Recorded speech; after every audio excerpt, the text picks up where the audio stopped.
si on a le regard ouvert, si on est attentif à tout ce qui se passe alentour de nous, il y a des situations chaque jour qui nous interpellent.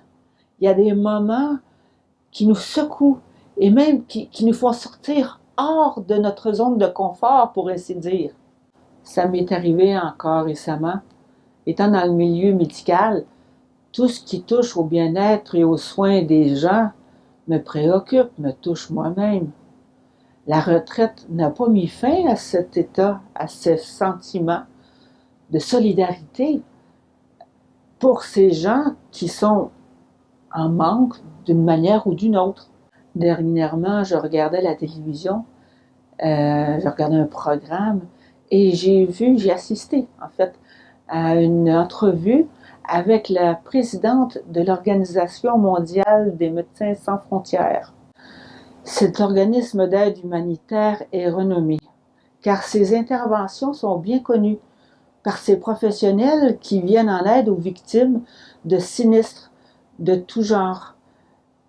Épidémies, situations de guerre, tremblements de terre et autres. La présidente de l'organisation depuis 2013 est une femme de chez nous, oui, une docteure de Montréal, Joanne Liu. Elle a travaillé auparavant comme urgentologue à Sainte-Justine. Lors de son entrevue, elle parla de sa visite au camp de réfugiés de Syrie. Et elle disait, « Ce qui me frappe chez ces personnes, c'est que ce sont des gens qui n'ont pas de choix. Si vous leur donnez à manger du riz, ils vont manger du riz. Si vous leur donnez à manger des patates, ils vont manger des patates. Si vous leur donnez à manger rien, ils vont manger rien. » Elle s'était exprimée ainsi et a ajouté, « Ce que je veux faire pour ces gens, c'est leur rendre décence et dignité. » Ces paroles font encore écho en moi. Ces gens qui n'ont pas de choix, leur rendre décence et dignité. Voilà tout un programme. À la suite de cette émission, je me suis dit que je n'irais jamais dans un camp de réfugiés.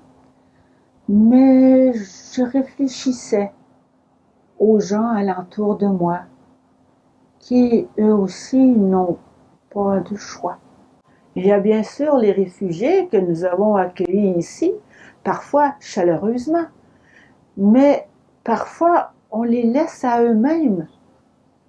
Et ces gens doivent se débrouiller tant bien que mal.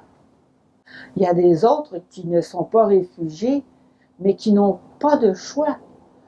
Je pense aux gens en phase terminale, à la dame paraplégique de la résidence de mon quartier, aux handicapés de différentes sortes. Leurs choix sont restreints. Leur rendre décence et dignité. Oui, c'est tout un programme.